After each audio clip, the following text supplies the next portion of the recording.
کوئی لمحہ بھی تیرے ذکر سے خالی نہ ہوا، میں تیرے بعد کسی در کا سوالی نہ ہوا۔ نحمده ونصلي ونسلم على سيدنا ومولانا محمد رسوله النبي الأمين المكين الحنين الكريم الرؤوف الرحيم، أما بعد، فأعوذ بالله من الشيطان الرجيم، بسم الله الرحمن الرحيم۔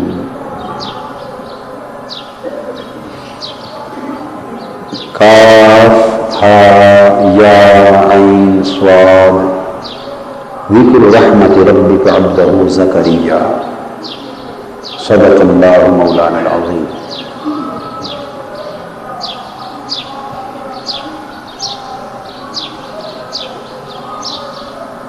محترم حاضرین اور معزز خواتین، اللہ رب العزت کا شکر ہے جس نے ہمیں اپنی توفیق خاص سے نوازا اور ہمیں یہ توفیق مرحمت فرمائی کہ ہم اس کی مقدس کتاب قرآن مجید کے ساتھ ایک عاجزانہ سا تعلق استوار کر سکے، اور جس ذات نے ہمارے دلوں میں یہ آرزو پیدا فرمائی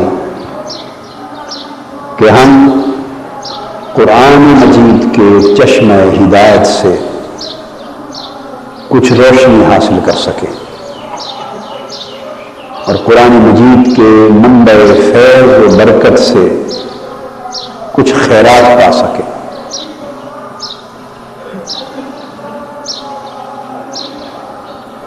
ماہ رمضان مبارک کا اور قرآن مجید کا بڑا گہرا تعلق ہے، اس لیے آخری عشرے کے اعتکاف کے ان دنوں میں ہم انشاءاللہ تعالی کوشش کریں گے کہ سورہ مریم سے شروع کر کے آگے آنے والی صورتوں تک زیادہ سے زیادہ قرآن مجید کا مطالعہ کیا جا سکے اور مختصر طریق پر درس قرآن کی صورت میں قرآن مجید کے جو معارف اور ثمرات ہیں، قرآن مجید کے معارف کے جو درخت ہیں، ان میں سے تھوڑا تھوڑا پھل چکھا جا سکے، اس سے ہماری مردہ روحوں کو زندگی نصیب ہو اور ہمارے کمزور ایمان تقویت پائیں۔ اور یاد رکھ لیں کہ امت کو اس موت سے اور ذلت سے نجات قرآن مجید کے ساتھ زندہ تعلق استوار کیے بغیر نہیں مل سکتی۔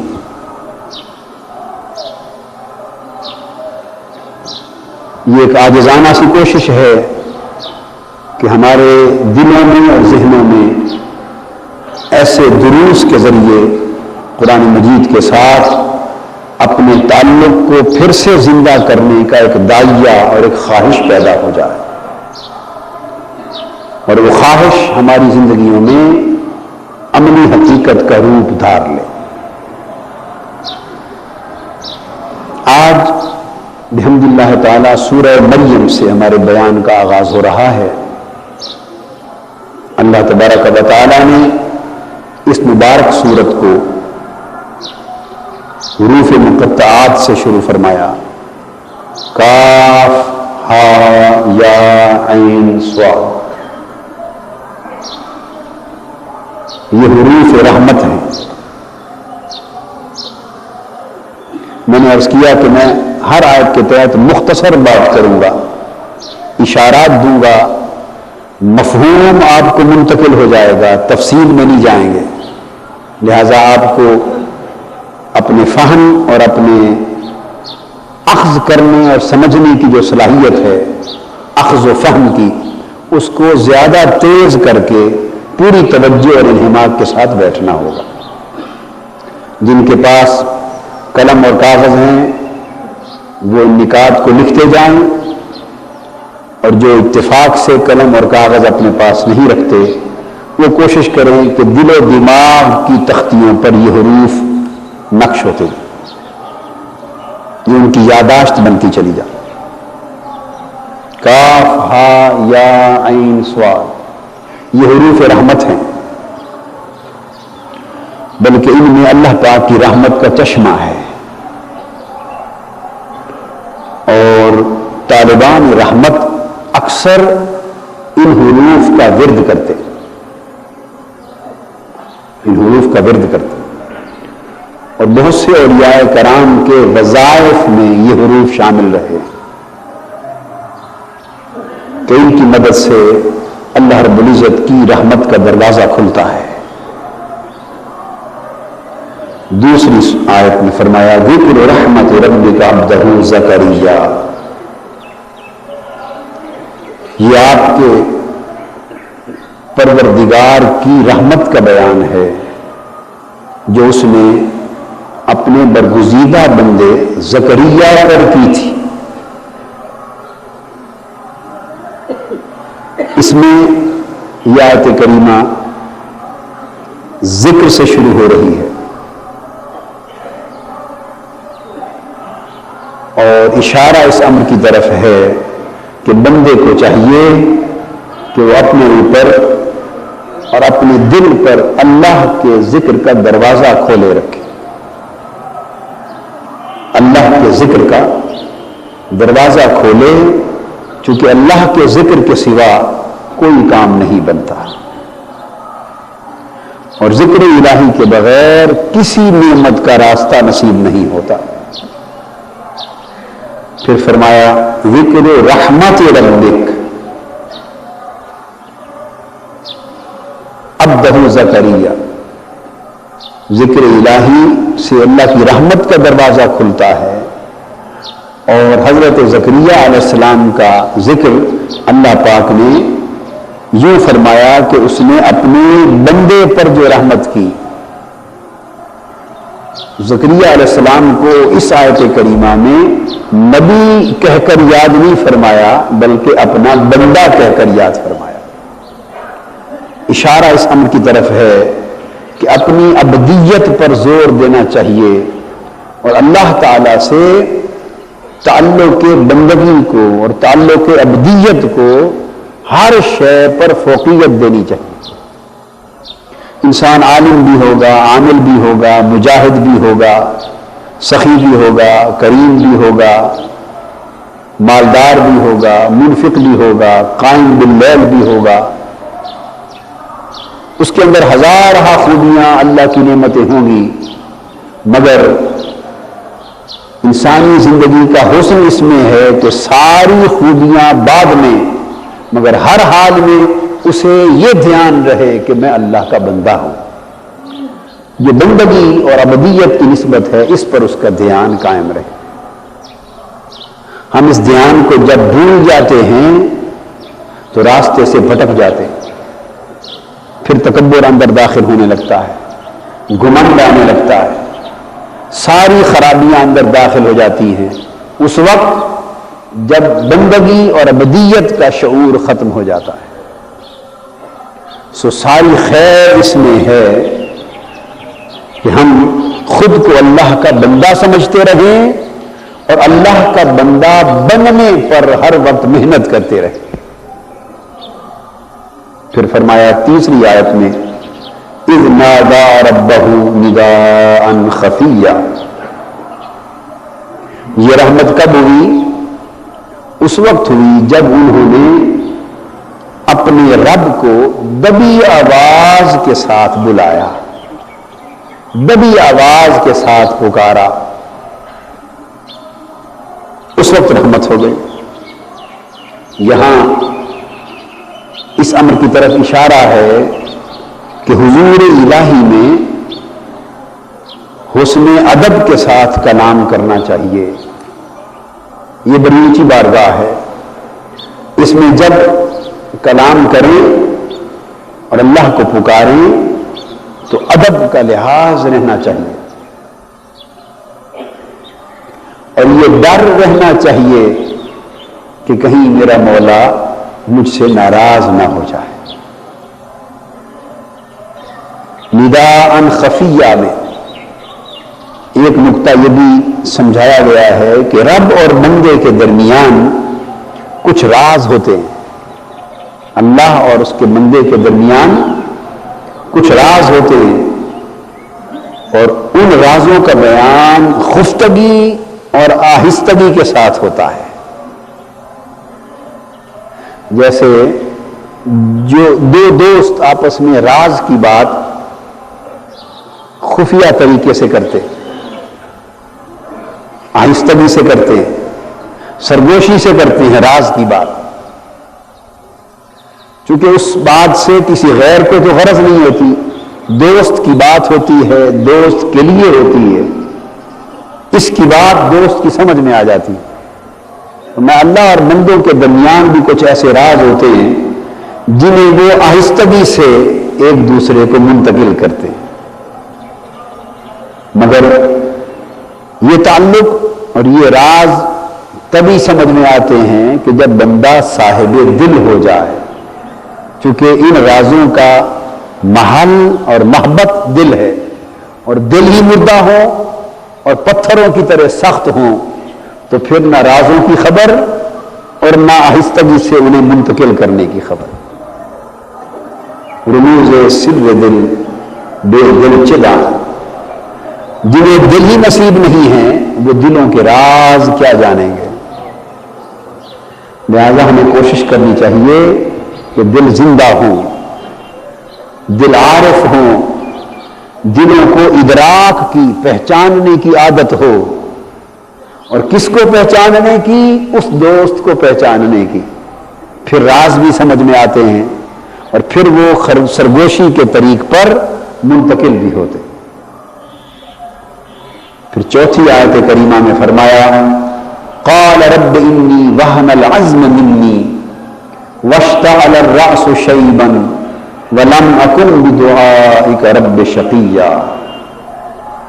ارشاد ہوتا ہے اس آیت کریمہ میں کہ انہوں نے عرض کیا زکریا علیہ السلام نے، اے میرے رب میں بالکل بوڑھا ہو چکا ہوں، ضعیف ہو گیا ہوں، میری ہڈیاں کمزور ہو گئی ہیں، اور میرے سر سے بڑھاپے کا شعلہ نکل آیا ہے۔ بڑھاپے کی وجہ سے جو بال سفید ہو گئے تھے اس کا بیان کر رہے ہیں کہ میرے سر سے بڑھاپے کا شعلہ نکل آیا، ہڈیاں کمزور ہو گئیں، بوڑھا ہو گیا، کمزور ہو گیا، مگر اس حال میں بھی مولا تیری رحمت سے نا امید نہیں ہوں، کیونکہ تو نے میری دعاؤں کو کبھی بھی رد نہیں فرمایا، میری دعاؤں کو کبھی بھی رد نہیں فرمایا۔ اب یہاں ایک نقطہ ہے، ایک نقطہ تو یہ ہے کہ بارگاہ الہی میں اپنی انتہائی عاجزی اور بے بسی کو پیش کرنا چاہیے۔ بارگاہ الہی میں انتہائی عاجزی اور بے بسی کو پیش کرنا یہ اللہ کو پسند ہے۔ بندہ نام ہی عاجزی کا ہے، بندہ نام ہی عاجزی کا ہے، یعنی بندگی عاجزی کا نام ہے اور آقائی عاجز نہ ہونے کا نام ہے۔ مولا اور آقا نام ہی اسی کا ہے جو کسی شے میں عاجز اور کمزور نہ ہو، جو ساری طاقتوں کا مالک ہے وہ رب ہے، اور جو ساری کمزوریوں کا مرکہ ہے وہ بندہ ہے، جس میں ساری عاجزیاں، کمزوریاں، بے بسیاں جمع ہیں، وہ بندہ ہے۔ اور جہاں کوئی عاجزی نہیں، کوئی کمزوری نہیں، کوئی بے بسی نہیں، وہ اللہ ہے۔ تو ادب یہ سکھایا کہ اللہ کے حضور بندہ جب گر گرائے، دعا مانگے اور کوئی امید رکھے تو سب سے پہلے عاجزی اور انتہا درجے کی بے بسی کے ساتھ اس کے حضور گر پڑے، تاکہ بندہ ہے وہ بندے کی شان کے ساتھ مانگے،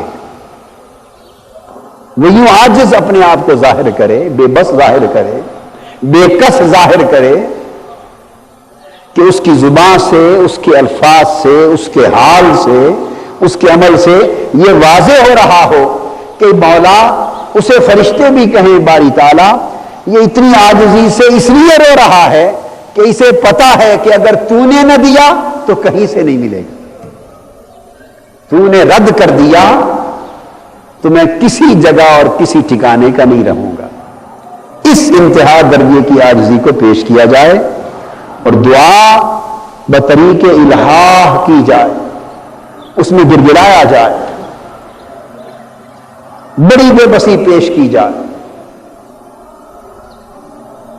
یہاں یہ ذہن میں رکھ لیں۔ اور پھر آخر میں فرمایا اللہ پاک نے کہ زکریا نے یوں عرض کیا میری بارگاہ میں کہ وَلَمْ أَكُنْ بِدُعَائِكَ رَبِّ شَقِيًّا، 90 سال سے اوپر عمر ہو گئی تھی۔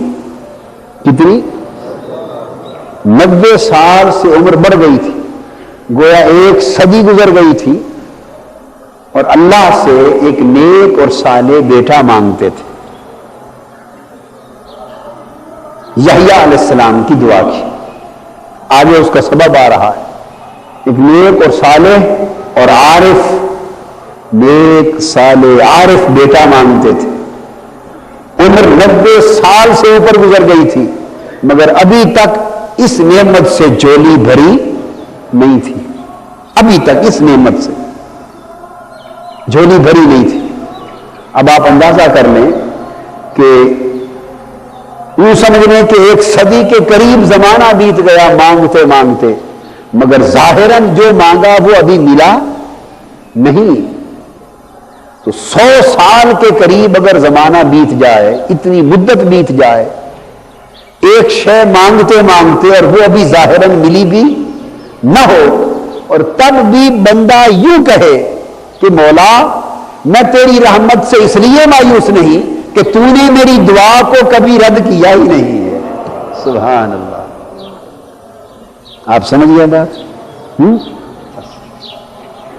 یہ ہر ایک کو توجہ کرنا ہے اس طرف، بڑے دھیان سے توجہ کریں۔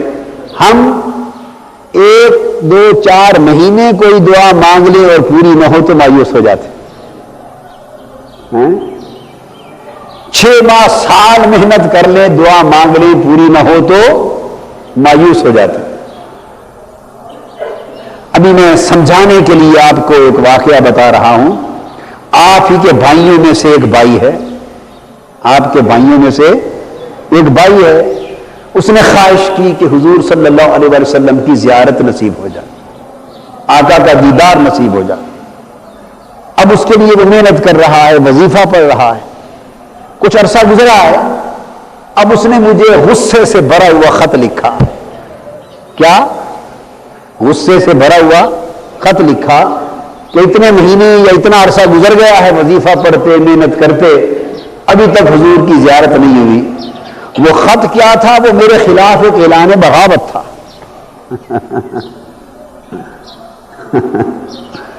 میں یہ نکتہ سمجھانا چاہتا ہوں، وہ بھائی جس نے خط لکھا وہ بھی اس اجتماع میں موجود ہے، اور باقی لوگ بھی سن لیں، آپ بھی نصیحت حاصل کریں اور میں بھی اس سے نصیحت حاصل کرنا چاہتا ہوں کہ جب ہم اتنا اکتا جاتے ہیں اور بے صبر ہو جاتے ہیں اور جلد مایوس ہو جاتے ہیں تو پھر اس کی رحمت کا دروازہ مایوسوں پر نہیں کھلتا، یاد رکھیں، بے صبروں پر نہیں کھلتا۔ اللہ پاک نے فرمایا یا ایھا الذین آمنوا استعینوا بالصبر والصلاۃ، ایمان والو میری مدد چاہتے ہو تو صبر کا دامن تھام لو۔ اور صبر تو اس شے کا نام ہے کہ پوری زندگی گزر جائے زبان سی بھی نہ کرے، زباں سل جائے, زباں بند ہو جائے, زباں پر شکوہ نہ آئے, دل میں مایوسی نہ آئے, مایوسی کی گرد کبھی دل کی دنیا میں گزر نہ ہو. سال 2 سال تو کیا پوری زندگی بیت جائے, پوری زندگی بیت جائے طلب کرتے کرتے, مولا سے مانگتے مانگتے, اس کے جلوہ حسن کو تکنے کی آرزو کرتے کرتے دن گزر جائیں, راتیں گزر جائیں, زندگی گزر جائیں, زندگیاں گزر جائیں, نہ دل میں مایوسی آئے, نہ زباں پہ شکوہ آئے. جب صبر اتنا پک جاتا ہے اور بندہ اتنا صاحب استقامت ہوتا ہے تو ان مرحلوں سے گزار کر وہ دن ضرور آتا ہے کہ دروازہ کھلتا ہے, پردہ اٹھا دیا جاتا ہے.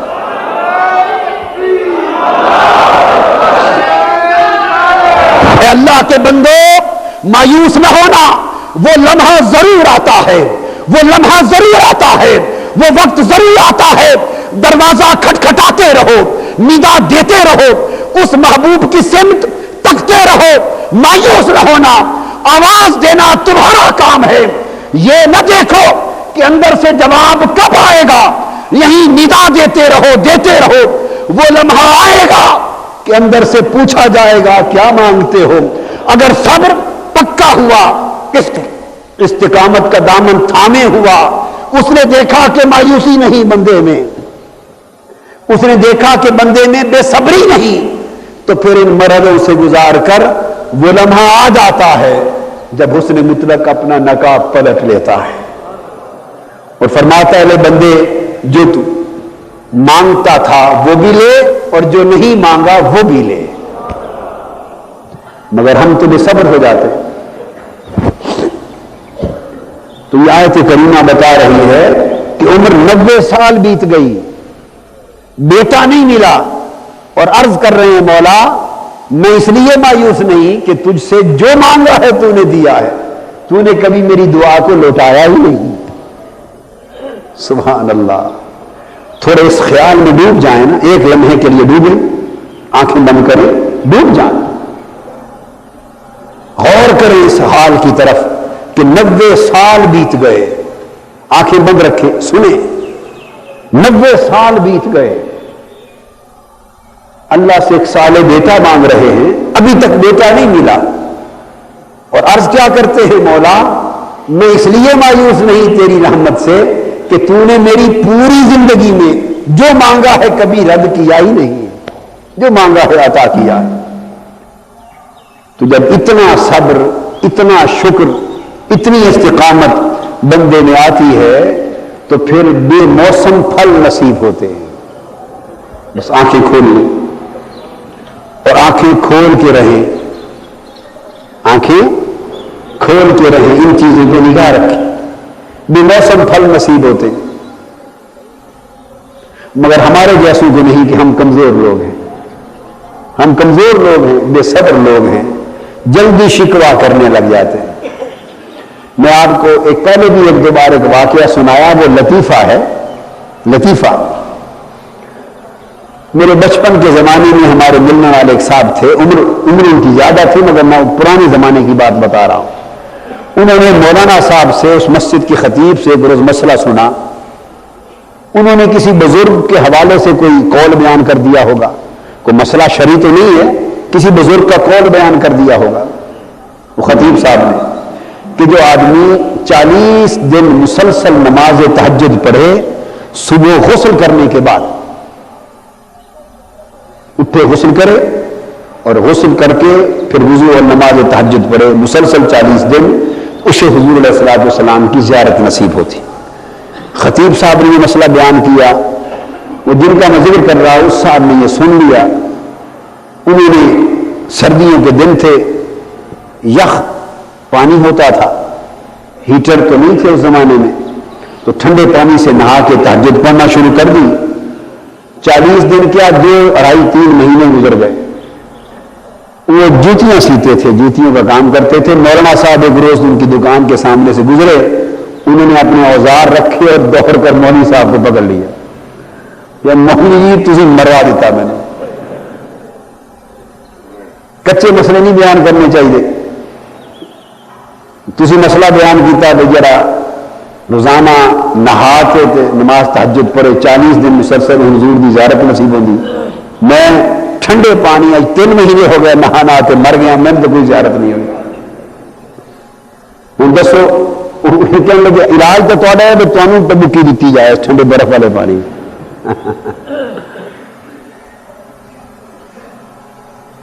یہ صبر کی باتیں ہیں. یہ ہائے ہائے ہائے ہائے ہائے ہائے. حضرت رابعہ بصری رضی اللہ تعالی عنہا حج پر روانہ ہوئی. کہاں؟ حج پر روانہ ہوئی اور قدم قدم پر سجدے کرتی گئی، ہر قدم پر سجدے کیے اور سجدہ ریزیاں کرتے کرتے جا کے مکہ معظمہ پہنچی. بصرہ سے چل کر مکہ پہنچی اور پورا سفر کوئی 14-15 سالوں میں جا کے طے کیا. تو 14 حج گزر گئے نا، 14-15 سال کے بعد جا کے مکہ معظمہ پہنچی، ایک ایک قدم پہ سجدہ کرتے اور سجدہ ریزی کی حالت میں سفر طے کرتے. جب وہاں پہنچی تو آپ نے دیکھا کہ اوپر فضا میں روحانی آنکھ کے ساتھ دیکھا کہ ایک سمندر ہے خون کا. روحانی آنکھ کے ساتھ دیکھا کہ خون کا سمندر ہے. آپ نے عرض کیا باری تعالیٰ یہ سمندر کیسا ہے خون کا؟ اللہ پاک نے القاء کیا دل میں، فرمایا رابعہ یہ خون میرے عاشقوں کی امیدوں کا خون ہے. ہائے ہائے.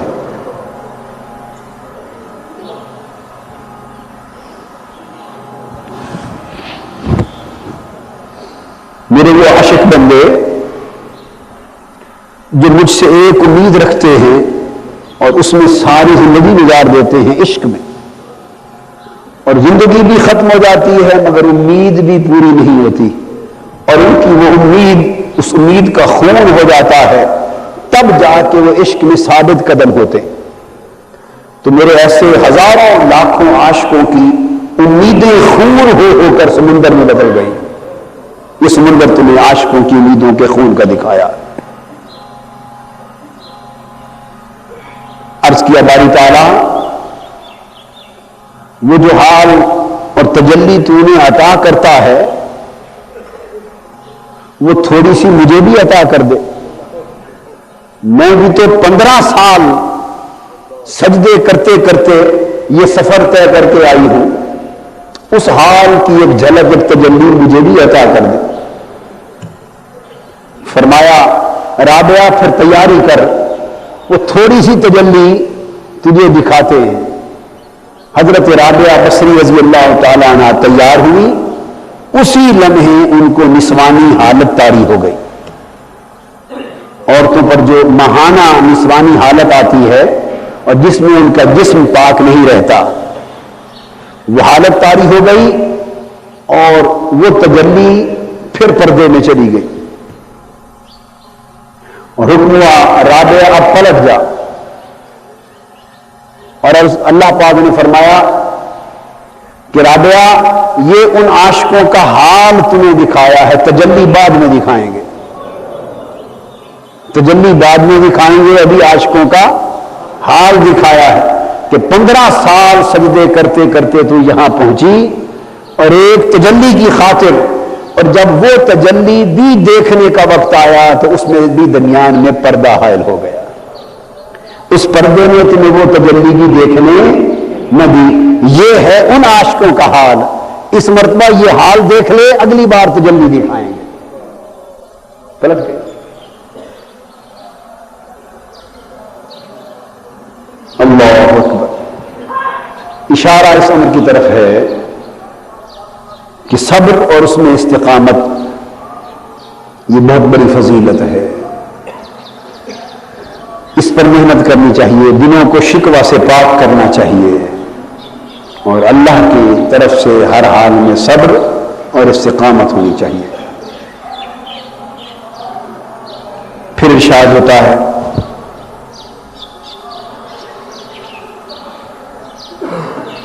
وَإِنِّي خفت الموالی من ورائی وکانت امراتی عاقرا فہب لی من لدنک ولیا. اس میں اللہ پاک سے نعمتوں کی طلب کی ہے. اللہ کے بندے ہمیشہ اللہ سے اس کی نعمتوں کے طالب رہتے، اس کی نعمتوں کے طالب رہتے. اور یہاں ایک نبوی سنت بیان کی گئی ہے، انبیاء کی سنت، وہ یہ کہ حفاظت دین کے لیے حضرت زکریا علیہ السلام ایک نیک بیٹا مانگ رہے ہیں. نیک فہب لی من لدنک ولیا، نیک بیٹا مانگ رہے ہیں. اب کوئی سوچ سکتا ہے کہ بیٹا یا بیٹی یا اولاد ہے تو دنیا ہی نا. قرآن مجید نے کہا کہ مال بھی فتنہ ہے یعنی آزمائش ہے، اور اولاد بھی فتنہ اور آزمائش. ذہن میں خیال آ سکتا ہے کہ اللہ کے نبی نے بیٹا مانگا اور اتنی عاجزی اور انکساری کر کے مانگی اللہ سے نعمت، تو بیٹے کی نعمت مانگی. اس کا یہ مطلب تو نہیں کہ اور کچھ نہیں مانگا ہوگا، اپنی شان نبوت کے لائق بہت کچھ مانگا اور بہت کچھ پایا ہوگا، مگر جو بیٹا مانگا اس کی بھی دو قسمیں ہیں. ایک ہے اولاد مانگنا دنیا کے لیے، ایک ہے اولاد نیک اور صالح اولاد مانگنا دین کے لیے. حضرت زکریا علیہ السلام نے حفاظت دین کے لیے نیک اور صالح اولاد طلب فرمائی. یہ انبیاء کی سنت ہے، حفاظت دین کے لیے. اور حفاظت دین کیا تھی کہ اللہ پاک نے جو انہیں دینی، علمی اور روحانی ورثہ عطا فرمایا تھا حضرت زکریا علیہ السلام، دین کی دولت دی تھی، نبوت کی دولت دی تھی، اپنے علم کی دولت دی تھی، روحانی دولت دی تھی، اعمال صالحہ کی دولت دی تھی، نبوت کی دولت عطا فرمائی تھی. تو دین کی یہ جو دولت اللہ نے حضرت زکریا علیہ السلام کو عطا کی، وہب فرمائی. وہ چاہتے تھے کہ میری اس دین کی دولت کو سنبھالنے والا اور اسے اگلی نسلوں تک منتقل کرنے والا کوئی وارث بھی پیدا ہو. تو اللہ سے جو بیٹا مانگ رہے تھے وہ دنیا کے لیے نہیں بلکہ دین کی حفاظت کے لیے. تو دین کی حفاظت اور دینی اور روحانی وراثت کی حفاظت کے لیے اللہ سے اولاد طلب کرنا یہ سنت انبیاء ہے.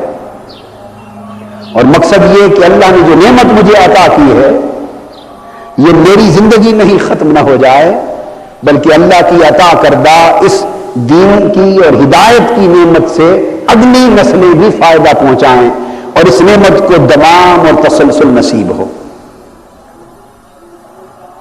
یہ سنت. یہاں ایک اور بات توجہ طلب ہے.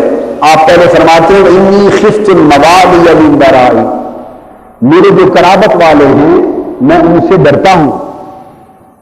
جو ان کے اہل قرابت تھے، کچھ رشتہ دار تھے، برادری کے لوگ تھے، ان میں کئی کافر بھی تھے اور فاسق و فاجر اور بداعمال تھے.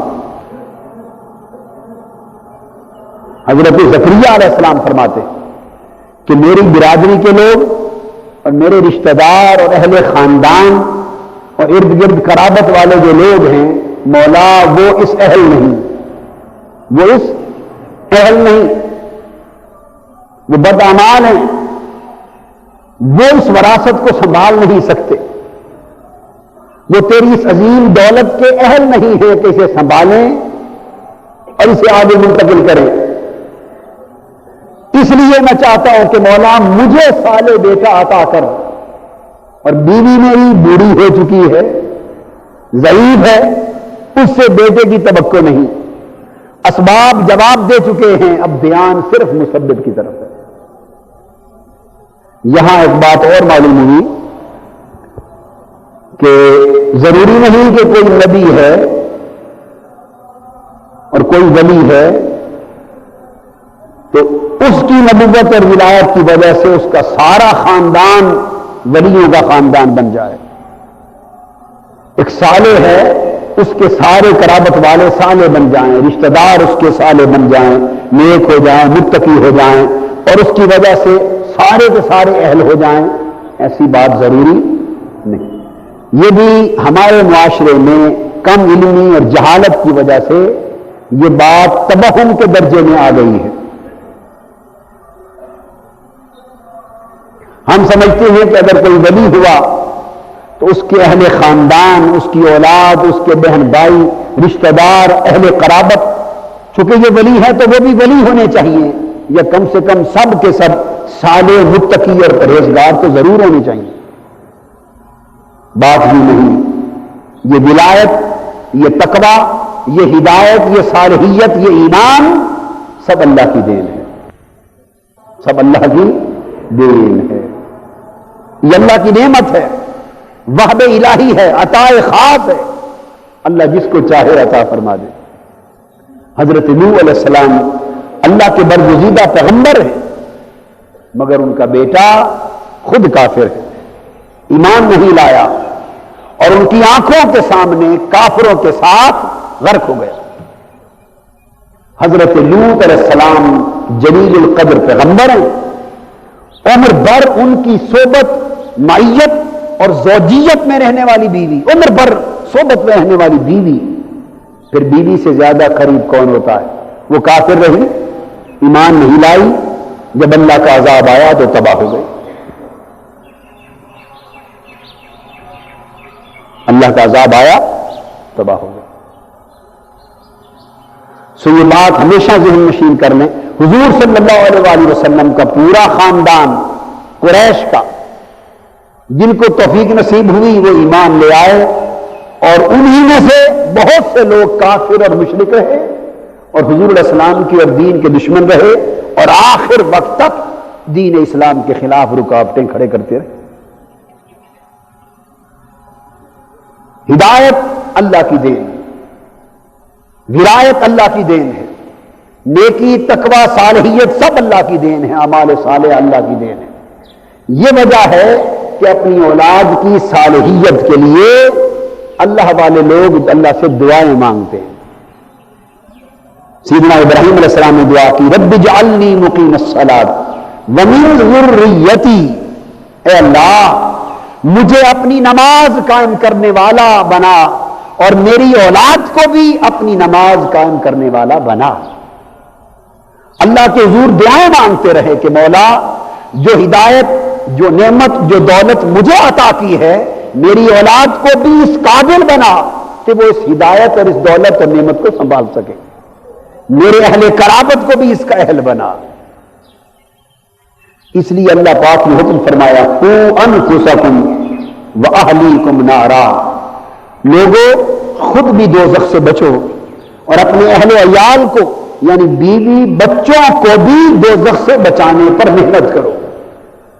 یہ کہیں لکھا ہوا نہیں کہ خود کوئی متقی اور ولی اور صالح ہے، لہذا گارنٹی ہو گئی کہ جو اس کی بیوی ہے وہ بھی جنتی اور ولیہ بن گئی، جو اس کی اولاد ہے وہ بھی اولیاء بن گئے، جو اس کے بہن بھائی ہیں وہ بھی صلحاء بن گئے، جو اس کے قرابت دار ہیں وہ بھی متقی بن گئے۔ یہ کوئی گارنٹی اور کہیں لکھا ہوا بولیے نہیں ہے، یہ تو محنت ہے، یہ نصیب ہے، اللہ کا وہب ہے اور اس پر پھر کسب ہے۔ اللہ سے ڈرتے رہنا چاہیے اور ہر وقت اپنے لیے، اپنی اولاد کے لیے، اپنے گھر والوں کے لیے، اپنے اہل خاندان اور اہل قرابت سب کے لیے اللہ کی بارگاہ سے ہدایت اور اس کی نعمت طلب کرتے رہنا چاہیے۔ جب یہ اصول آپ کو سمجھا دیا، اب اس کا برعکس بھی سمجھ لیں۔ ہم دوہری تشکیک اور دوہرے توہم کا شکار ہیں۔ اگر دیکھا کہ کوئی ولی ہے تو گارنٹی لے لی کہ اس کے ملنے والے سارے ہی ولی ہوں گے، اور ان کے بارے میں بھی وہی عقیدہ رکھا جو اللہ کے اس برگزیدہ ولی کے بارے میں ہے۔ یہاں دو چیزوں میں فرق ہے، ایک ہے اولیاء اور صلحاء کی اولاد اور ان کے جو قرابت دار ہیں، اگر وہ اہل ایمان ہوں، بولیے اہل ایمان ہوں، مسلمان ہوں، اہل ایمان ہوں، تو ایک ہے ان کا ادب کرنا، ان سے محبت کرنا، ان کا اس اللہ کے مقرب ولی کے ساتھ رشتے اور نسبت کی بنا پر ان کا حیا کرنا، ان کا ادب کرنا، ان کا لحاظ کرنا، ان سے محبت کرنا، یہ تقاضائے ایمان ہے، یہ تقاضائے ایمان ہے۔ کیونکہ آپ اگر کسی ولی کی مسلمان اولاد سے محبت کر رہے ہیں تو در حقیقت وہ اللہ کے اس محبوب ولی سے محبت ہے، اس کا ادب کر رہے ہیں، یہ اس نسبت کا ادب ہے، اس کے اہل قرابت کا حیا کر رہے ہیں تو یہ اس نسبت کا ادب ہے جس کی قرابت ان کو حاصل ہے۔ اگر آپ اہل مدینہ سے محبت کر رہے ہیں تو یہ گنبد خضرا کی محبت ہے، اگر آپ اہل مدینہ کا ادب کر رہے ہیں تو یہ حضور کا، آقا دو عالم کا، حضور علیہ الصلوۃ والسلام کا ادب ہے۔ عرب والوں سے محبت کر رہے ہیں تو یہ عربی محبوب کا ادب ہے۔ ایک ہے نسبت کا ادب، نسبت سے محبت، آپ سمجھ گئے نا، اور قرابت کا ادب اور قرابت کی محبت یہ الگ بات ہے۔ یہ ایمان کا تقاضا ہے، یہ خوش بختی ہے، سعادت مندی ہے، اور سب مسلمانوں کو ان نیک نسبتوں اور قرابتوں کی محبت اور ادب اور لحاظ کو قائم رکھنا چاہیے۔ جو لوگ اس کا بھی انکار کرتے ہیں وہ گمراہی میں مبتلا ہیں، یا بے ادبی میں مبتلا ہیں، یا سعادت سے محروم ہیں اور بدبختی میں مبتلا ہیں۔ یہ کرنا چاہیے۔ یہ تو اللہ پاک نے کسی محبوب مقرب بندے کے علاقے کے بھی ادب کی تلقین کی، زمین کے ذروں کے بھی ادب کی تلقین فرمائی۔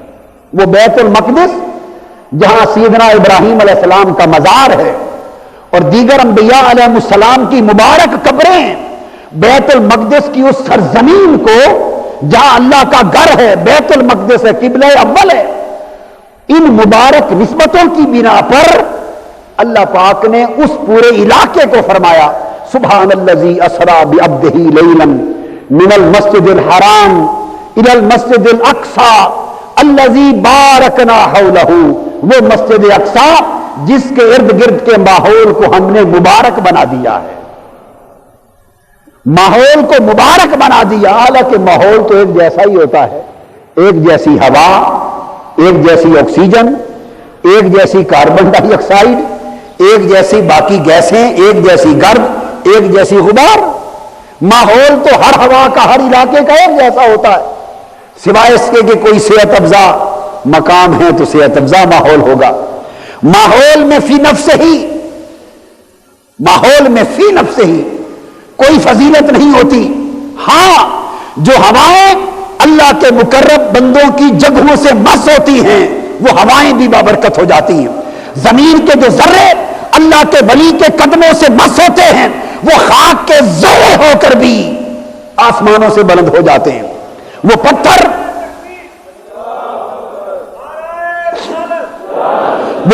وہ پہاڑ جو حضرت ہاجرہ رضی اللہ تعالی عنہ کے قدموں سے مس ہو گئے تھے تو وہ پہاڑ ہی تھے، تو وہ پتھر ہی، اور بھی پہاڑ تھے اور بھی پتھر تھے، مگر جن پتھروں نے حضرت ہاجرہ کے قدموں کا بوسہ لے لیا قیامت تک وہ صفا مروہ بن کے شاعر اللہ ہو گئے، حاجی وہاں سعی کرتے پھرتے ہیں۔ وہ پتھر جن پر سیدنا ابراہیم علیہ السلام کے قدم لگ گئے وہ مقام ابراہیم بن گیا۔ تمہارا طواف اس وقت تک مکمل نہ ہوگا جب تک وہاں جا کر دو نفل نہ پڑھ لو۔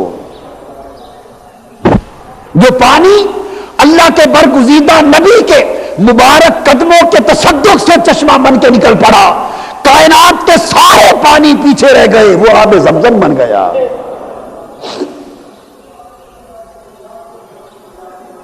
اور ملک کنعان بیت المقدس کی سرزمین جہاں اللہ کے مقدس پیغمبر آ گئے، فرمایا ادخلوا الارض المقدسۃ التي كتب اللہ لکم، یہ زمین مقدس ہو گئی ہے۔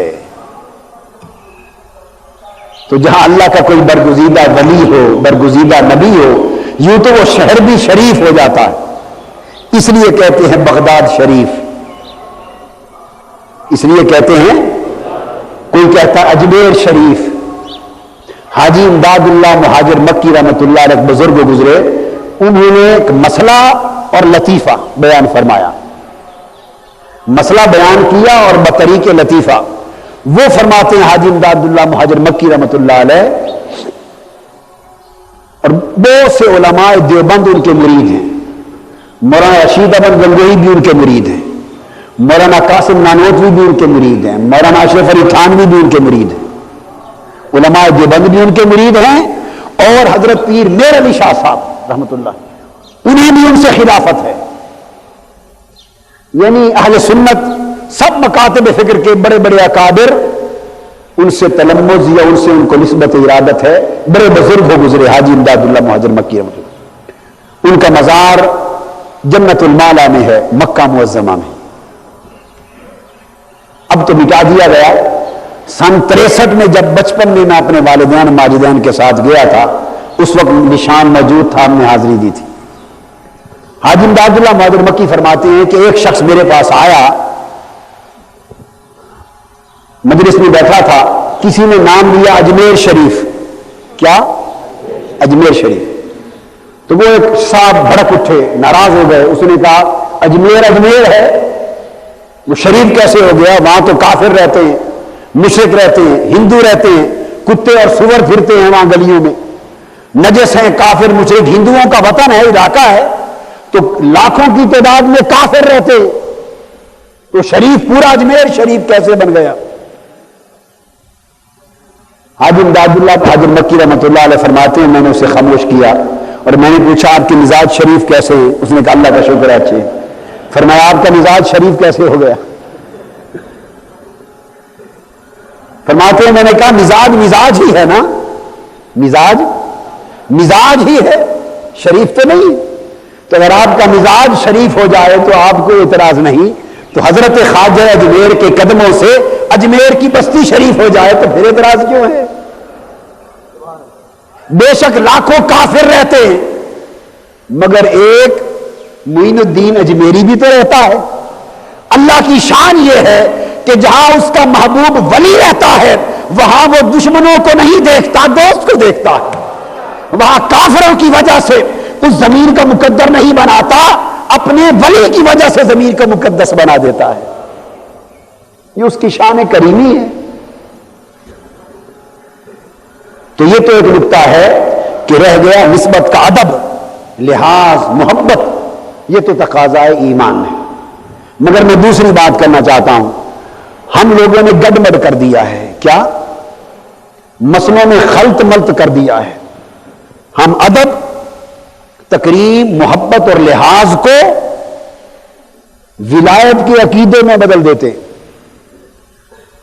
یہاں تک تو درست تھا کہ ولی کی اولاد ہے محبت کرو اگر مسلمان ہے، اللہ کے نیک برگزیدہ کی، نبی کی، ولی کی اولاد ہے، آقا کی آل ہے صلی اللہ علیہ وآلہ وسلم، محبت کرو، ادب کرو، تمہیں اس ادب اور محبت کے ذریعے بہت کچھ مل جائے گا۔ اس لحاظ کے باعث وہ بھی تمہارا لحاظ کرے گا، مگر اس سے آگے ہم نے یہ تصور بھی گڑھ لیا ہے چونکہ فلاں کی اولاد ہے اور وہ اتنا بڑا ولی تھا یہ بھی ولی ہوگا۔ تو جیسے ضروری نہیں کہ نبی کا بیٹا بھی نبی ہو، ضروری نہیں کہ ولی کا بیٹا بھی ولی ہو۔ آگے تو محنت ہے، آگے تو محنت ہے، تقویٰ ہے، پرہیزگاری ہے، کثرت کے ساتھ نصیب ہے، لہذا ہم پھر وہ سارا عقیدہ آگے بھی منتقل کر لیتے ہیں۔ نتیجہ کیا ہوتا ہے کہ بزرگان دین اور اولیاء کرام کا وفات ہوتی ہے، آگے ان کی اولاد یا ان کے اعزاء، اقارب یا مجاور، ننگ درنگ ملنگ، وہ عجیب عجیب حیات قضائیہ والے چلتے ہیں، ہم وہ ولایت بھی ساتھ منتقل کرتے چلے جاتے ہیں، حتیٰ کہ نہیں گھبراتے بشک ولایت بنگ میں بھی داخل کر دے، بنگ تک نوبت جا پہنچے، چرس تک نوبت جا پہنچے، بدعمالیوں فسق و فجور تک نوبت جا پہنچے، وہ فسق و فجور کرتے رہیں، بنگ پیتے رہیں، چرس پیتے رہیں، بے نمازی ہو جائیں، شریعت کے تارک ہو جائیں، اللہ کے دین سے دور ہو جائیں، بے عمل ہو جائیں، سب کچھ ہو جائیں، مگر ہم ولایت گھسوڑتے رہتے ہیں۔ ایسا ظلم نہیں کرنا چاہیے۔ اس قسم کی غلط کاریوں کی وجہ سے تصوف، سلوک اور اولیاء کے سلسلے بدنام ہو گئے ہیں۔ اور اس کے برعکس بھی ایک مغالطہ پایا جاتا ہے۔ وہ مغالطہ کیا ہے؟ یہ تو ساروں کو ولی بنا دیا، یا پھر ہم کیا کرتے ہیں، دیکھا اولاد ولی نہیں بنی بھائی بہن رشتہ دار قریبی ولی نہیں، اس جیسے نہیں، یا اگر کوئی بدعمل ان میں ہو گیا یا فاسق و فاجر ہو گیا یا دین سے دور ہو گیا، بد عقیدہ ہو گیا، اچھا نہ نکلا تو برائی اس میں دیکھی تو جلال میں آ کر اصل ولی کی ولایت بھی ختم کر دی اور کہا یہ کیا تماشا ہے، وہ اتنا ولی ہوتا تو اس کی اولاد ولی نہ ہوتی، وہ اللہ کا اتنا بڑا ولی ہوتا تو اس کے رشتہ دار ولی نہ ہوتے، نیک نہ ہوتے، اپنی اولاد تو ولی نہیں بنی، اپنے رشتہ دار تو نیک اور صالح متقی نہیں بنے، اس کی راہ پر چلے نہیں، تو اس کی ولایت کو کیسے مانے؟ اوروں کو فیض دیتا ہے، اپنی اولاد کو فیض دے نہیں سکا، اپنے رشتہ داروں کو فیض دے نہیں سکا، اب سمجھ گئے؟ اوروں کو فیض دیتا ہے، لہذا اس کی ولایت کا بھی انکار کر دیا۔ یہ اس سے بڑی جہالت ہے، یہ اس سے بڑی جہالت اور بدبختی ہے۔ اس پر اللہ رب العزت نے جا بجا فرمایا لوگوں ہدایت اللہ کے ہاتھ میں ہے، وہ چاہے تو کافروں کے گھر ایک بچہ پیدا کرے وہ وقت کا ولی بن جائے، وہ چاہے ایک مجوسی کو توبہ کی توفیق نصیب کرے وہ ولی بن جائے، ساری رات کسی عورت کے عشق میں کھڑا ہونے والا شخص وہ توفیق عطا کر دے زمانے کا کتب بن جائے، وہ چاہے ڈاکوؤں کو ڈاکے کی راہ سے موڑے اور کتب اور ابدال بنا دے، وہ چاہے تو حالت بدل ڈالے، وہ چاہے تو نیکوں کے پیٹ سے بد پیدا کر دے، چاہے بدوں کے پیٹ سے نیک پیدا کر دے، یہ اس کے دست قدرت میں ہے۔ اس لیے اللہ نے فرمایا لا تزر وازرۃ وزر اخری، نہ اس کا بوجھ یہ جان اٹھائے گی اور نہ اس جان کا بوجھ دوسری جان اٹھائے گی۔ اگر اولاد میں قرابت والوں میں کوئی نیک صالح نظر نہیں آیا تو اس کا مطلب یہ نہیں کہ وہ جس کے یہ قرابت والے ہیں وہ ولی نہیں تھا، ممکن ہے وہ اللہ کا برگزیدہ ولی قطب ہو، غوث ہو، بڑے سے بڑے رتبہ ولایت کا مالک ہے، مگر ولایت میں یہ نہیں لکھا کہ پھر اس کی اولاد اور رشتہ دار بھی اسی بولیے جیسے ہوں گے، نہیں، یہ دین ہے۔ ذالک فضل اللہ یؤتیہ من یشاء، اللہ کا فضل ہے جسے چاہتا ہے عطا کرتا ہے۔ اس لیے اللہ کے پیغمبر دعائیں کرتے رہے ومن ذریتی، مولا مجھے بھی اپنا نیک بندہ بنا اور میری اولاد کو بھی نیکی عطا فرما۔ اگر اولاد نے خود بخود ولی ہو جانا ہوتا تو انبیاء کو اولاد کے لیے دعا مانگنے کی ضرورت بولیے نہ ہوتی، دعا مانگنے کی ضرورت نہ ہوتی۔ تو حضرت زکریا علیہ السلام بھی عرض کرتے ہیں مولا میری برادری والے لوگ اور میرے قرابت والے لوگ اچھے نہیں ہیں۔ پتہ چل گیا نا کہ انبیاء کی برادری اور رشتہ داروں میں اور قرابت اور رشتہ دار لوگوں میں سے بھی اچھے برے ہر قسم کے لوگ ہوتے، فرماتے وہ اچھے لوگ نہیں، بدعمال ہیں، ان سے امید نہیں کہ جو نعمت دین کی تو نے مجھے عطا کی ہے اس کو وہ سنبھال سکے، ان سے تو مایوس ہوں۔ اب مولا فہب لی من لدنک ولیہ، مجھے ایک بیٹا عطا کر جو میری اس دین کی نعمت کا ولی اور وارث بن سکے۔ یارثنی ویارث من آل یعقوب واجعلہ رب رضیہ، جو تو نے مجھے عطا کی ہے نعمت وہبیہ، جو خاص مجھے نعمت دی ہے اس کا بھی وارث ہو، اور آل یعقوب جو نعمت متوارثہ ہے جو وراثت میں نعمت آئی ہے اس کا بھی وارث ہو، اور پھر سب سے بڑھ کر یہ مولا کہ وہ اخلاق حسنہ والا اور تیری رضا والا بچہ ہو، اس کے اخلاق اچھے ہوں، اس کی سیرت و کردار اچھا ہو، اور سب سے بڑھ کر یہ مولا کہ ایسا صالح ہو کہ اس پر تو راضی ہو، اسے تیری رضا کی نعمت نصیب ہو، تیری رضا کی نعمت نصیب ہو۔ جب یہ دعا کی تو اب حکم آیا، اللہ پاک نے فرشتے کو بھیجا، فرمایا یا زکریا انا نبشرک بغلام اسمہ یحییٰ۔ فرشتے نے آ کے آواز دی اے زکریا علیہ السلام مبارک ہو، آواز آئی ہم تمہیں اسی طرح کے نیک صالح بیٹے کی خوشخبری دیتے ہیں، اور نہ صرف خوشخبری دیتے ہیں بلکہ دوسری خبر یہ بھی سناتے ہیں کہ نام بھی ہم نے رکھ دیا ہے، جیسا اسے بنایا ہے ویسا اس کا نام رکھ دیا ہے۔ جیسا بنایا ہے ویسا ہی نام رکھ دیا ہے. لم نجعل له من قبل سمیا، اور اس سے پہلے اس نام کا بیٹا کسی کو دیا ہی نہیں ہے. اس پر پھر حضرت زکریا علیہ السلام عرض کرتے، یہاں سے معلوم ہوا کہ اللہ پاک کی طرف سے اس کے مقبول بندوں کو بشارتیں ملتی ہیں. انا نبشرک بغلام، ہم تمہیں بشارت دیتے ہیں. تو اللہ کی طرف سے اس کے بندوں کو بشارتیں بولیے ملتی ہیں. انبیاء کو بھی ملتی ہیں اور اولیاء کو، صلحاء کو اور اس کے نیک بندوں کو بھی بشارتیں ملتی ہیں. ملائکہ انبیاء کے پاس بھی آتے ہیں بشارت لے کر اور وحی لے کر، اور غیر انبیاء اللہ کے نیک بندوں، اولیاء، صلحاء اور نیک مقرب بندوں کی طرف بھی اللہ کے فرشتے اللہ کی نعمتیں لے کر اترتے. فرشتے اترتے اللہ کے بندوں کے پاس. لیلۃ القدر کے بارے میں کیا فرمایا؟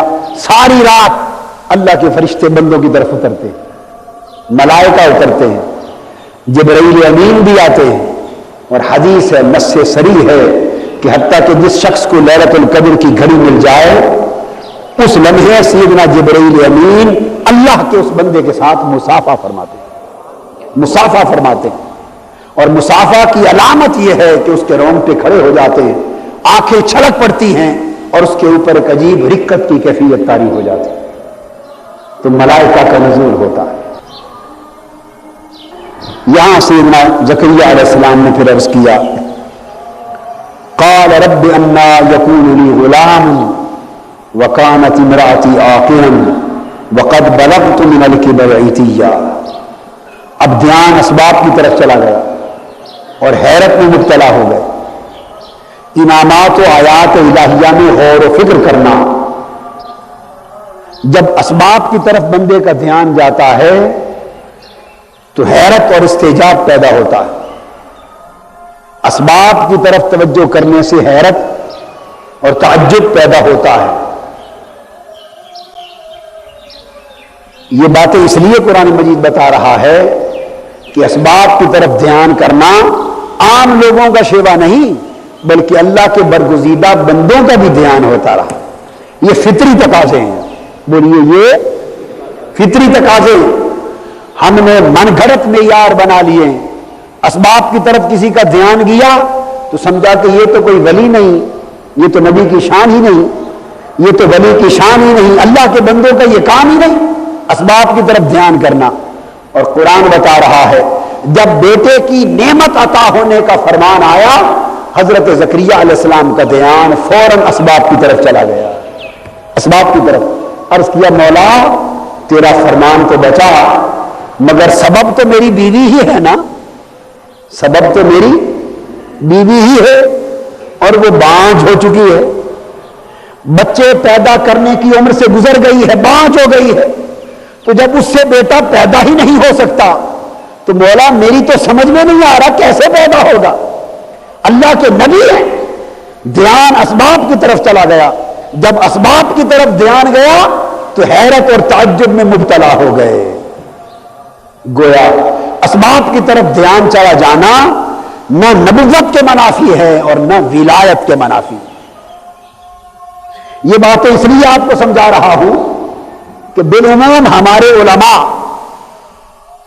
اہل سنت والجماعت کے، ہمارے مسلک کے اکثر خطبہ نبوت کا تصور اور ولایت کا تصور اس طرح ماورائی طریقے سے پیش کرتے ہیں اور ما فوق الفطرت بنا کے پیش کرتے ہیں اور ما فوق الانسان اور ما فوق البشر طریقے سے پیش کرتے ہیں کہ سارا کا سارا عقیدہ گڑبڑ ہو جاتا ہے. اور یہ ساری چیزیں جو آپ کو سمجھا رہا ہوں ہم اپنے عقیدے سے خارج کر لیتے ہیں اور سمجھتے ہیں کہ یہ اسباب کی طرف دھیان کرنا نبی کی شان ہی نہیں، اولیاء کی شان ہی نہیں. اور اگر کسی نے ایسی بات کہہ دی، اسباب کی طرف ان کے دھیان کی بات کر دی، اسباب کا ذکر کر دیا تو فوراً بول اٹھتے ہیں معاذ اللہ گستاخی کر دی.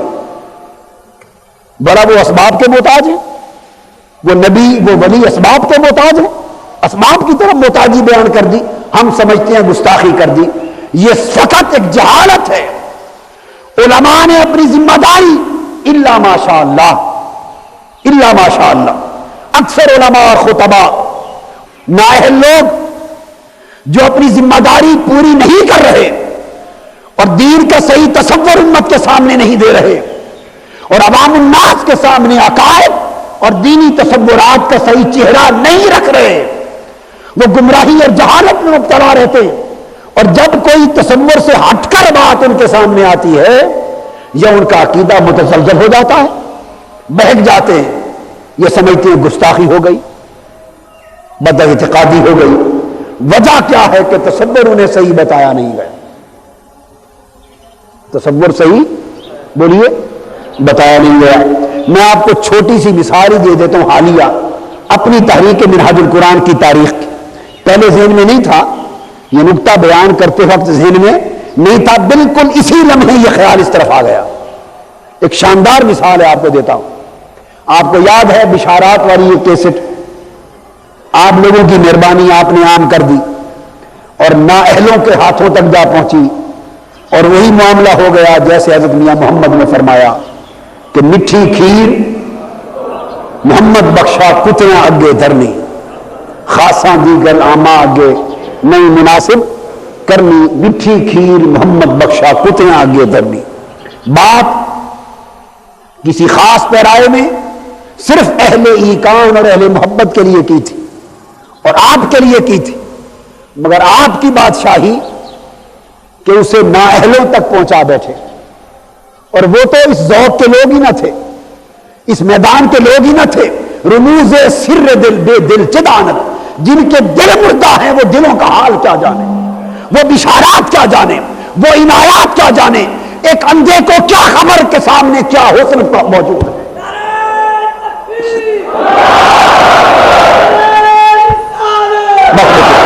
بس بیٹے بس. تو ہوا کیا, وہ ٹکٹ کا معاملہ آپ کو یاد ہے کتنا اچھالا گیا. یہ سوائے جہالت اور بدبختی کے اور کچھ نہ تھا. ایک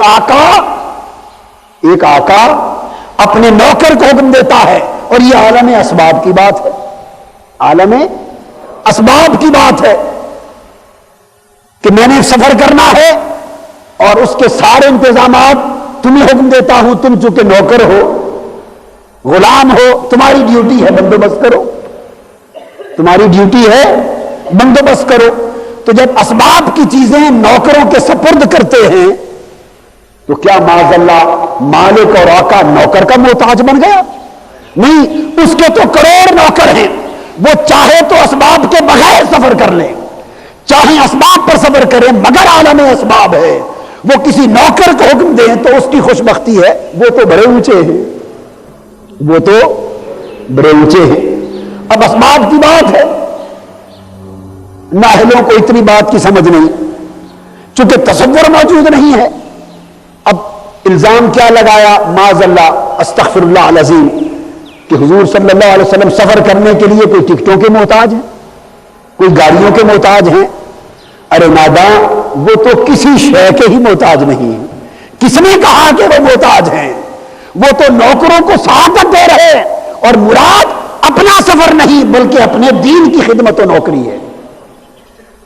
اپنا سفر نہیں بلکہ کہ میرے دین کے لیے سفر کرو, میرے دین کے لیے شرق سے غرب تک بھاگو, جاؤ, محنت کرو, دوڑ کرو, محنت نوکری کرو. یہ جو حکم اپنی ذات پاک کے نام سے دیا جا رہا ہے, اپنی ذات سے مراد دراصل اپنا دین ہے.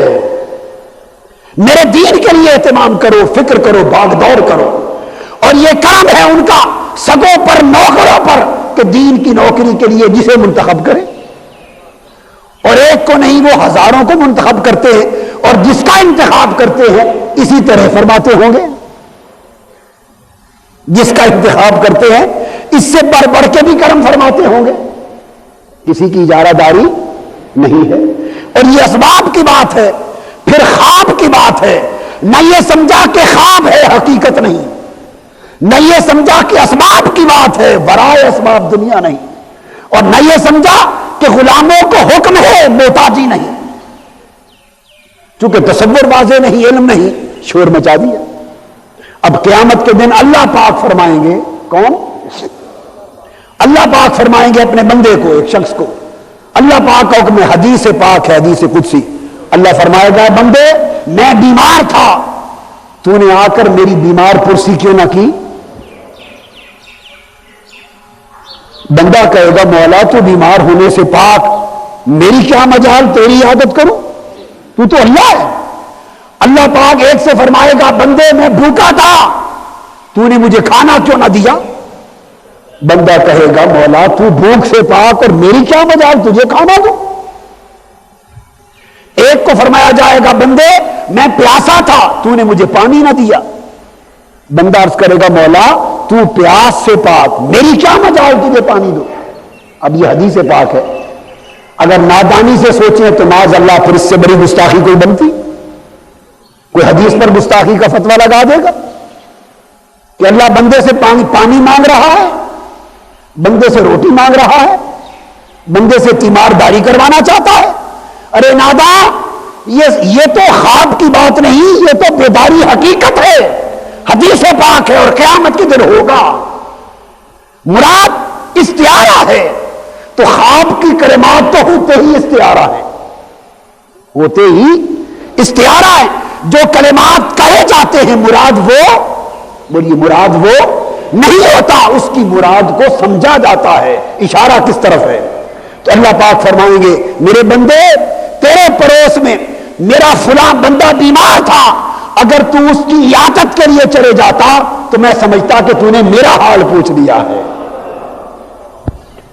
تیرے پڑوس میں فلاں شخص پیاسا تھا، تو اسے پانی پلا دیتا تو میں یہ سمجھتا کہ تو نے مجھے پانی پلا دیا۔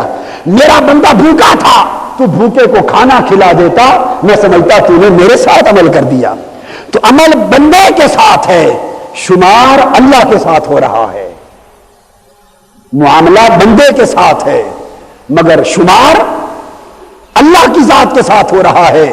بالکل اسی طرح معاملہ ساری خدمت نوکری کا حضور کے دین کے لیے تھا، مگر شمار اور نسبت آقا اپنی ذات کے لیے کر رہے ہیں۔ مراد یہ تھا کہ جو میرے دین کے لیے باغ دور کرے گا، سفر کرے گا، محنت کرے گا، نوکری کرے گا، میں اسے یہ سمجھوں گا کہ یہ خاص میری ذات کے لیے کر رہا ہے۔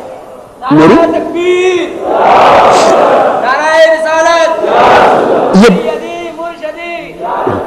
یہ بات برسبیل تذکرہ آ گئی، میں نے چاہا کہ یہ نقطہ پہلے بھی بیان کر چکا ہوں مگر مزید سمجھا دوں۔ اعتقاد پختہ اور صحیح ہونا چاہیے، یہ عالم اسباب کی بات ہے۔ کوئی یہ نہ سمجھ لے معاذ اللہ کہ پیغمبر ہو کر حیرت کا اظہار کر رہا ہے۔ جب اللہ نے فرما دیا کہ بیٹا ہوگا، اللہ نے خوشخبری سنا دی کہ بیٹا ہوگا، اب پیغمبر ہے اور حیرت کا اظہار کر رہا ہے، کیسے ہوگا؟ انا یکون لی غلام، مولا کیسے ہو سکتا ہے؟ میری بیوی تو بانجھ ہو چکی ہے۔ اگر عقل کے دریچے کھلے نہ ہوں اور شعور کی کھڑکیاں کھلی نہ ہوں اور فہم و بصیرت کی دولت نصیب نہ ہو تو اس طرح کی باتوں پر کیچڑ اچھالا گیا۔ اگر بدبختی والا انسان آ جائے تو یہاں کیا کہے گا؟ وہ کہے گا کہ معاذ اللہ استغفر اللہ العظیم، اللہ نے بشارت دی ہے بیٹا ہوگا اور پیغمبر پوچھ رہا ہے کیسے ہوگا، میری بیوی تو بانجھ ہے۔ تو یہ کلمات نہ خدا کی قدرت کا انکار ہیں اور نہ شان پیغمبری کے خلاف ہیں۔ ہم نے سمجھا ہی نہیں تصور کیا ہے، ہم نے سمجھا ہی نہیں تصور کیا ہے۔ وہ مقام ابدیت پر کھڑے ہیں، حضرت زکریا علیہ السلام مقام بولیے ابدیت پر کھڑے ہیں، مقام بندگی پر کھڑے ہیں۔ ذکر رحمت ربک عبدہ زکریا، اپنے بندے زکریا پر رحمت کی، وہ بندگی کے مقام پر کھڑے ہیں۔ وہ سر کے بالوں کا سفید ہو جانا، بڑھاپا آ جانا، ہڈیوں کا کمزور ہو جانا، اپنے خاندان والوں کا بدعمال ہو جانا، وہ مقام بندگی میں سارا عالم اسباب کا ذکر کر رہے ہیں۔ میں بوڑھا ہو گیا، عالم اسباب کی بات ہے۔ مولا میری ہڈیاں کمزور ہو گئی، عالم اسباب کی بات ہے۔ میرے رشتہ دار بدعمال ہیں، عالم اسباب کی بات ہے۔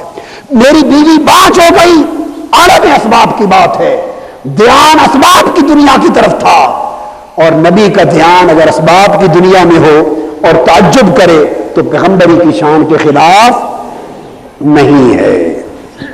جب آپ نے اسباب کی نسبت سے مقام حیرت میں گم ہوئے، اسباب کی نسبت سے چاہا کہ مولا یہ تو یقین اور ایمان ہے کہ بیٹا ہوگا، ذرا ایک پردہ اور اٹھا دے اور اگلی بات بھی بتا دے کہ یہ انہونا کام کرے گا کیسے، یہ بھی دکھا دے۔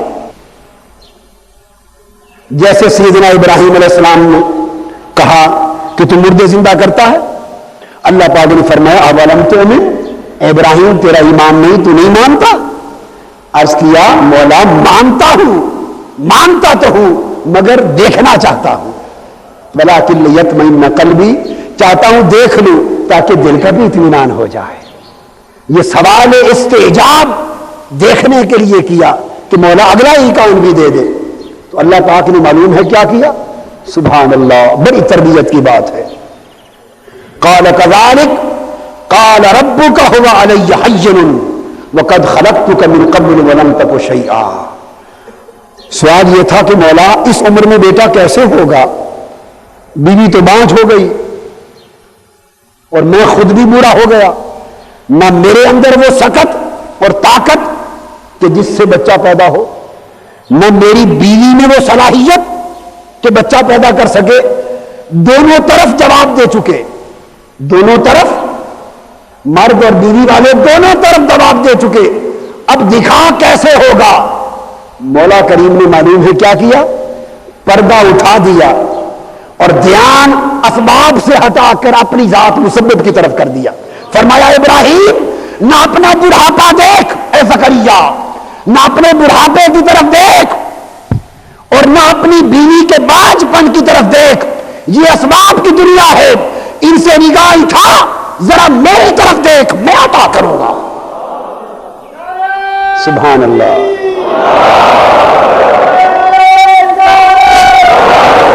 قال كذلك قال ربك هو علي هين، اے زکریا اگر تیری وجہ سے ہونا ہوتا تو تیرا بڑھاپا رکاوٹ بن جاتا، تیری بیوی کے سبب سے ہونا ہوتا اس کا بانجھ پن رکاوٹ بن جائے گا۔ اب سبب تو یہی استعمال کریں گے، سبب تو یہی استعمال کریں گے، مگر کار فرما سبب کی کار فرمائی نہیں، میری قدرت کی کار فرمائی ہوگی، میرے اوپر آسان ہے، میری طرف دیکھ۔ دھیان اسباب سے ہٹا کر مسبب کی طرف کر دیا۔ تو کبھی ایسا ہوتا ہے اللہ کے نبی، اللہ کے ولی، اس کے مقرب بندے اسباب کو دیکھتے ہیں، حیرت زدہ ہوتے ہیں اور حیرت کے عالم میں کبھی سوال کر بیٹھتے ہیں، اور جو لوگ ان معارف سے آگاہ نہیں اور خالی تقریریں کر کے دین کے تصورات کا مذاق اڑاتے پھرتے ہیں، پھر وہ ایسے سوالات پر بولتے ہیں دیکھیے نبی کو پتا ہوتا تو یہ سوال نہ کرتا، کیوں کیا؟ یہ علم ہوتا نبی کو تو یہ سوال کیوں کیا؟ یہ سوال کیا اس کا پتا نہ تھا۔ وہ اتے پتے میں پڑ جاتے ہیں نادانوں، اتے پتے کی تو بات ہی نہیں ہے۔ یہ پتا ہوتا تو ایسا کیوں پوچھتے، یہ پتا ہوتا تو یہ سوال کیوں پوچھتے؟ یہ اتے پتے کی بات نہیں، بڑی سادہ بات ہے۔ مقام بندگی پر نبی کھڑا ہے، اسباب کی طرف دیکھتا ہے تو حیرت ہوتی ہے، سوال کرتا ہے، بس اتنی بات ہے۔ اللہ پاک نے دھیان کو اسباب کی طرف سے ہٹایا، مسبب کی طرف کر دیا۔ فرمایا میرے زکریا ان اسباب کو نہ دیکھ، مسبب کو دیکھ۔ اب بتا تمہارے لیے تو مشکل تھا، میری طرف دیکھ اور بتا کیا میرے لیے بھی مشکل ہے؟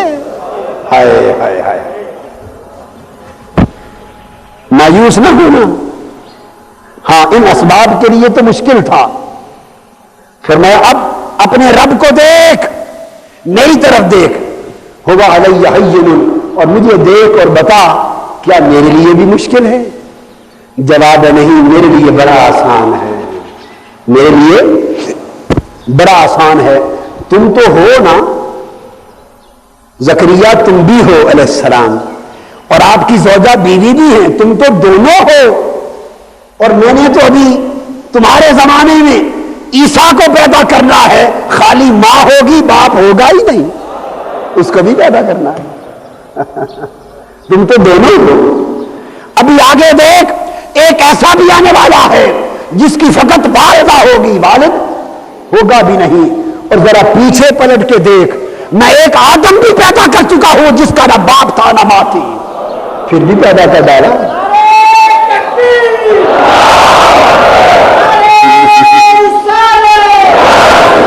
اور پھر ذرا حضرت صالح سے پوچھ, کل کی بات ہے, صالح علیہ السلام سے پوچھ, خشک پہاڑ تھا, ڈنڈا مارا, پہاڑ سے اونٹنی پیدا ہو گئی. تمہیں جو چاہوں کر دوں. اور پھر اپنی طرف دیکھ, کیا اے زکریا علیہ السلام اپنی طرف دیکھ, کیا تو شروع سے تھا؟ اللہ اکبر, کیا تو شروع سے تھا؟ نہیں, ایک وقت وہ بھی تھا نا کہ تو بھی نہ تھا, تو بھی نہ تھا. اور جب تو بھی نہ تھا اور اب تو ہو گیا, تو جیسے نہ ہونے سے تو ہو گیا, یقین کر لے کہ اب نہ ہونے کے بعد تیرا یا بھی ہو جائے گا, وہ بھی ہو جائے گا. پھر زکریا علیہ السلام کو یقین آ گیا, کیا؟ مگر عارف لوگ نشانیاں مانگتے ہیں. سبحان اللہ, سبحان اللہ. اللہ کی پہچان نشانیوں سے ہوتی ہے. بولیے, اللہ کی پہچان بے یقینی نہیں, یا معاذ اللہ بے اعتباری بھی نہیں. کوئی ہمارے جیسا کند ذہن, یہ کند ذہنوں کا دور ہے. کیا کند ذہنوں کا دور ہے. کوئی کند ذہن سوچے تو اگلے آیت پر پھر اعتراض کر دے. وہ عرض کرتے ہیں قال رب اجعل لی آیہ, ساری بات سن کر عرض کیا مولا کوئی نشانی دے دے, کوئی نشانی دے دے. یا اگر کوئی کند ذہن سوچے تو وہ یوں کہے گا معاذ اللہ اعتبار ابھی بھی نہیں آیا, ابھی بھی اعتبار نہیں کہ نشانی مانگ رہے ہیں. بولیے نا, نہیں, اعتبار کی بات نہیں, پیار کی بات ہے. اعتبار کی بات نہیں, بولیے نا, پیار کی بات. آپ کیا کرتے ہیں, کسی کو ملتے ہیں, کسی بڑے آدمی سے براہ راست ملتے ہیں, دیکھتے ہیں, پہچانتے ہیں, کوئی شک نہیں ہوتا کہ یہ وہی ہے, ٹھیک ہے نا. اس کے بعد کیا کرتے ہیں, جیب سے کاپی نکالتے ہیں, آٹوگراف لے لیتے ہیں, جی کوئی نشانی دے دو, کوئی نشانی دے دو. اور نشانی کس لیے؟ اپنا اعتبار تو ہے, چونکہ دیکھ جو لیا. نشانی تو دوسروں کے اعتبار کے لیے ہوتی ہے کہ دوسرے بدبخت انکار کریں گے, خود تو دل دیکھ چکا, مان گیا, انکار کرنے والوں کے لیے نشانی ہوتی ہے. عرض کیا مولا میں نے تو تیرا وعدہ سن لیا, مان لیا, کوئی نشانی دے کہ جو انکار کرنے والے ہیں انہیں بھی دکھایا جا سکے. نشانیاں غیروں کے لیے ہوتی ہیں, نشانیاں غیروں کے لیے. اپنا اعتبار تو قائم ہوتا ہے, اپنا اعتبار تو قائم ہوتا ہے. اور اگر کسی کو نشانی نہ ملے تو اپنے بخت کو روئے, انکار کیوں کرے؟ کسی کو نشانی نہ ملے اپنے بخت کو روئے, اصلاح کرے, انکار نہ کرے. نشانی ملنا بھی ہر ایک کا نصیب نہیں ہے. ہائے ہائے ہائے ہائے. آٹوگراف ہر کوئی لے جاتا ہے, آٹوگراف ہر کوئی لیے پھرتا ہے, اسی کو ملتا ہے نا جو ایک بار مل لے. ہائے ہائے ہائے ہائے. تو ایک بار جو مل لے تو ملنے پر ہی نشانی ملتی ہے نا, اور جو ملا ہی نہیں نشانی کہاں سے ملے؟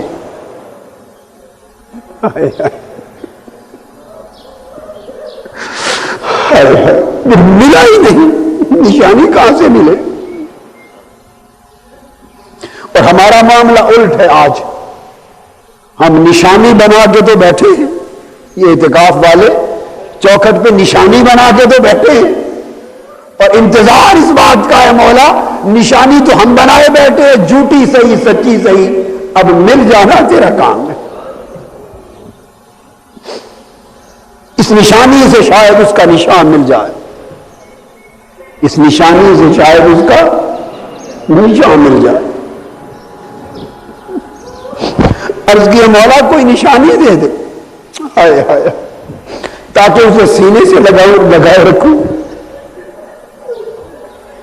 دل کے آئینے میں ہے تصویر یار, جب ذرا گردن جھکائی دیکھ لی, ہر وقت تو تیرا دیکھنا نصیب نہیں ہوگا، کوئی نشانی دے دے، اسے تکوں تو تو یاد آ جا، اس کے آئینے میں تیرا مکھڑا دکھائی دے دے۔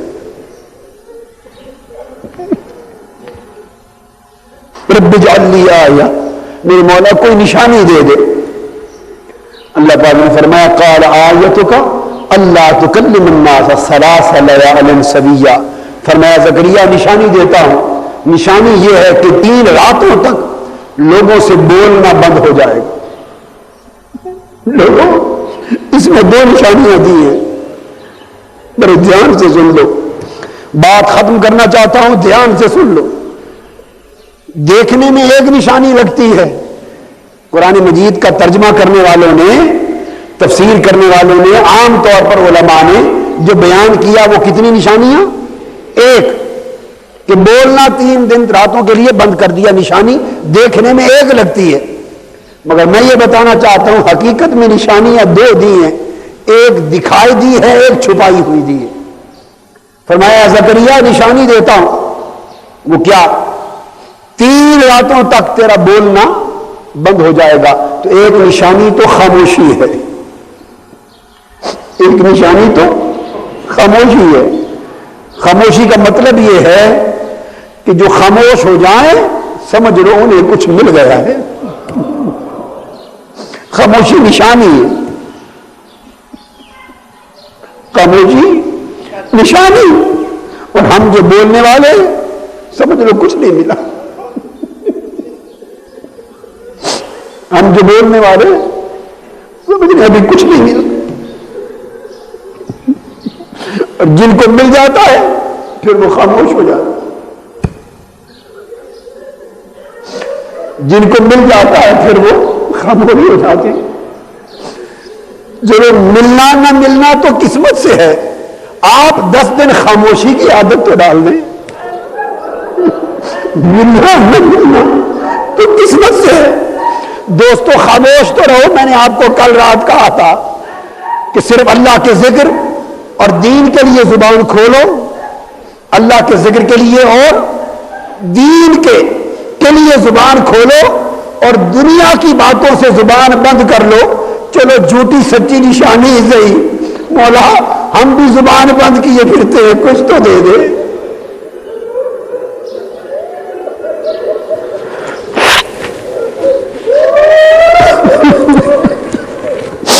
ہم بھی زبان بند کیے پھرتے، کچھ تو دے دے، کہ خاموشی نشانی ہے کچھ مل جانے کی۔ ایک تو یہ نشانی دی، اور دوسری نشانی اس نشانی کے اندر چھپا کر دی، اس نشانی کے اندر ایک نشانی چھپا کر دی، اور وہ کیا فرمایا؟ اللہ تکلم الناس 3 لیال سویا، 3 راتوں کی خاموشی۔ دوسری نشانی رات کی دی، دوسری نشانی رات کی دی۔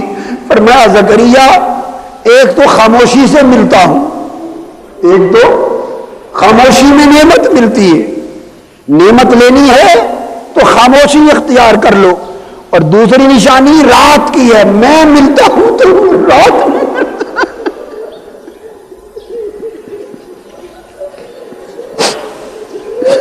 میں ملتا ہوں تو رات کو ملتا۔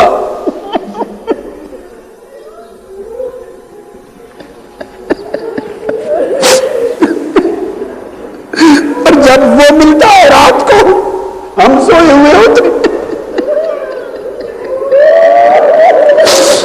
جب وہ ملتا ہے رات کو تو ہم سوئے ہوئے ہوتے، پھر ملے کہاں سے؟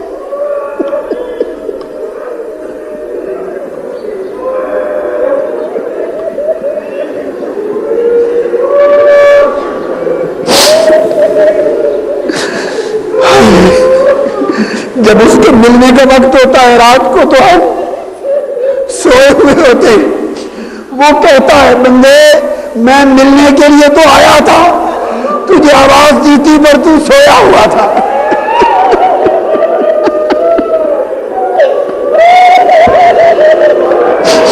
وما علينا إلا البلاغ۔